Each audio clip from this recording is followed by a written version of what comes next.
नमस्कार, मैं आकांक्षा सक्सेना। आशा करती हूँ आप लोग बहुत अच्छे होंगे। क्या आपने म्यूकोरमाइकोसिस नामक फंगस के बारे में सुना है? क्या आप जानते हैं ब्लैक फंगस क्या है, ये कैसे आपको इम्पैक्ट कर सकती है? क्या कोविड के साथ साथ ये दूसरा इन्फेक्शन है जो जानलेवा है? अगर आपको इसके बारे में कोई इन्फॉर्मेशन नहीं है, कम है या अधूरी है, तो प्लीज वीडियो को एंड तक देखिए और अपनी एक अच्छी और बेहतर समझ इस पे बनाइए, क्योंकि सरकार ने अब इसके लिए एडवाइजरी जारी कर दी है। एक स्वतंत्र, सफल और जिम्मेदार नागरिक होने के नाते बहुत जरूरी है कि मैं, आप और हम सब अपनी रक्षा करें एक बेहतर अंडरस्टैंडिंग की, जो भी हमारे चारों तरफ हो रहा है। तो आजकल कई प्रदेशों में छाया हुआ है एक नया खौफ, जिसका नाम है ब्लैक फंगस। क्या है ये ब्लैक फंगस, किस तरह से किन किन लोगों के लिए ये जानलेवा सिद्ध हो सकती है, और मेरी और आपकी एक बेहतर समझ हमें कैसे बचा सकती है। तो सबसे पहले बात करते हैं ये ब्लैक फंगस है क्या, विच इज म्यूकोरमाइकोसिस। ये एक तरीके का फंगल इन्फेक्शन है जो ह्यूमन बॉडी में आजकल बहुत तेजी से बढ़ता हुआ देखा जा रहा है। इसके रीजंस क्या हैं, इसके लक्षण क्या हैं, और किन लोगों को ये आसानी से फैल सकता है, किस तरीके के ट्रीटमेंट की जरूरत होगी, और क्या है प्रिकॉशन जो मुझे आपको इससे बचा सकते हैं। तो सबसे पहली बात, जैसे हम सभी जानते हैं कि एनवायरनमेंट में कई तरीके के सब सिस्टम सस्टेन करते हैं, कई तरीके के फंगस, कई तरीके के वायरसेस होते हैं। बॉडी की अपनी एक इम्यूनिटी होती है जो इन फंगस, इन वायरसेस को अगेंस्ट लड़ाई करती है, फाइट करती है। लेकिन जब आपका इम्यूनिटी सिस्टम कॉम्प्रोमाइज हो जाता है, जब आपके शरीर की रोग प्रतिरोधक क्षमता अच्छी नहीं रहती, तो कोई भी सिंपल सा वायरस, कोई भी सिंपल सा फंगस आपको इम्पैक्ट कर सकता है। ये एक छोटी सी समझ है जो आपको बिठानी है। तो ऐसा बिल्कुल नहीं है कि ये फंगस आज तक इस एनवायरमेंट का पार्ट नहीं था, बिल्कुल था, लेकिन आज तक आपकी इम्यूनिटी इतनी पुअर नहीं हुई थी। तो जितना आप खुले हैं, जितना चांसेस हैं कि आपको कोविड हो सकता है, उतने ही चांसेस हैं कि आपको ब्लैक फंगस का इन्फेक्शन भी हो सकता है। तो इसको मोटे तौर पे सरल शब्दों में समझने की कोशिश करते हैं। एनवायरनमेंट में ये फंगस पाया जाता है। आप मिट्टी में, आप पौधों में, पेड़ों में, फलों को टच करते हैं, एनवायरनमेंट में किसी भी तरीके की कंस्ट्रक्शन साइट पर अपने आप को एक्सपोज करते हैं, लोगों से मिलते हैं, गंदे किसी माहौल में जाते हैं, तो ये फंगल इन्फेक्शन आप तक पहुंच सकता है। ये नाक और मुंह के थ्रू शरीर में जाता है। ये इंसान से नहीं फैलता, लेकिन ये एनवायरनमेंट में कई रूपों में उपस्थित है जो आप तक अपना घर बना सकता है। तो समझते हैं ये कैसे आपको इम्पैक्ट करने वाला है। तो एक बहुत सीधी सी लाइन वो ये कि अगर आपकी इम्यूनिटी पुअर है, तो केवल यही फंगस नहीं, मुझे लगता है आगे आने वाले वक्त में, जब तक कोविड पूरी तरीके से खत्म नहीं होगा, पता नहीं और कितने तरीके के इन्फेक्शन हमारे सामने इजाद हो जाएंगे। तो आप बस मोटी सी बात ये ध्यान रखें कि आपको अपनी इम्यूनिटी स्ट्रांग रखनी है। तो अगर आपकी इम्यूनिटी स्ट्रांग होगी तो आपको कोविड नहीं होगा, और अगर आपको कोविड नहीं होगा तो डेफिनेटली आपको ब्लैक फंगस भी नहीं होगा। इन सब के नीचे की आधारशिला केवल एक ही है कि अगर आपका इम्यूनिटी स्ट्रांग है तो आपको कुछ नहीं होगा, और अगर आपका इम्यूनिटी बिल्कुल भी कॉम्प्रोमाइज है, कहीं भी इसमें कोई कमी रह जाती है, तो कोई भी चीज जो एनवायरमेंट में पनप रही है, चाहे वो कोविड-19 का वायरस हो, चाहे वो ब्लैक फंगस हो, या कोई भी नई आने वाला वायरस हो, वो आपको इम्पैक्ट कर देगा। तो ये किस किस को हो सकता है? तो जैसे मैंने बताया कि कॉम्प्रोमाइज्ड इम्यून सिस्टम, कोविड के पेशेंट के साथ इस कॉन्सेप्ट को बहुत हार्डली रिलेट कर दिया गया है। उसका एक रीजन है, हर वो व्यक्ति जो कोविड पॉजिटिव है, या ऑक्सीजन पर है, या वेंटिलेटर पे है, या कोविड से पॉजिटिव से नेगेटिव हो चुका है, पोस्ट कोविड रिकवरी में है, उनको ये होने के चांसेस बहुत ज्यादा हैं। और उसका अपना एक रीजन है। जब आप कोविड से इन्फेक्ट होते हैं तो डेफिनेटली आपका इम्यून सिस्टम बहुत पुअर है, तो कोई भी आने वाला इन्फेक्शन आपको आराम से लग सकता है। इसलिए ब्लैक फंगस आपको होता है। कॉम्प्रोमाइज्ड इम्यून सिस्टम, जो लोग ऑक्सीजन पे रहते हैं, या वेंटिलेटर पे रहते हैं, या कोई भी लंबी चली बीमारी जैसे कैंसर का होना, या फिर किडनी का ट्रांसप्लांट, या कोई भी लंबी बीमारी जो लंबे समय से चली आ रही है, उनको सस्टेन करने के लिए जब बाहर से आपको इम्यूनिटी दी जाती है स्टेरॉइड के फॉर्म्स में, तो स्टेरॉइड्स आपकी नेचुरल कैपेबिलिटी जो इम्यून सिस्टम की है उसको सप्रेस कर देता है, और इसके कारण ये फंगल इन्फेक्शन आपको आराम से लग सकता है।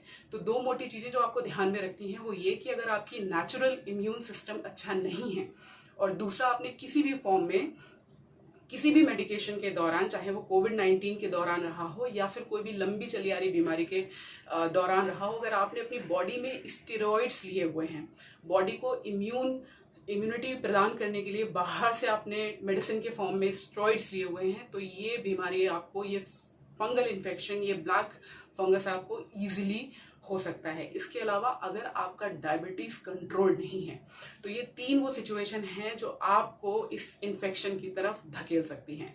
एक तो आप कोविड से प्री या फिर चल रहे हैं, ड्यूरेशन में है, या पोस्ट कोविड रिकवरी कर चुके हैं, तब आपको ये बीमारी हो सकती है।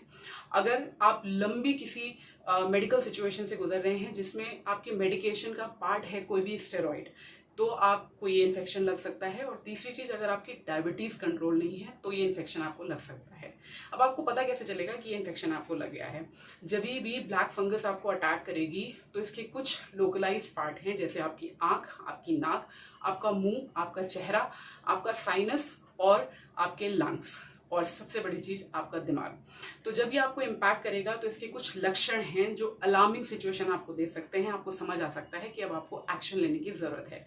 चेहरे की बात करें तो चेहरे पर थोड़ा सा आपको रेडनेस फील होना, सेंसेशन खत्म होना, आंख, नाक और साइनस के आसपास की जगह सूज जाना, लाल हो जाना, धीरे धीरे काली पड़ने लगना, आपको वॉमिटिंग आना, वॉमिटिंग के साथ ब्लड आना, उसमें जो बलगम निकले उसमें खून आना, सर दर्द, बुखार, जुखाम, ये सारे लक्षण हो सकते हैं। और मेंटल चेंजेस, ये कुछ वो लक्षण हैं जो आपको अलार्मिंग सिचुएशन दे सकते हैं।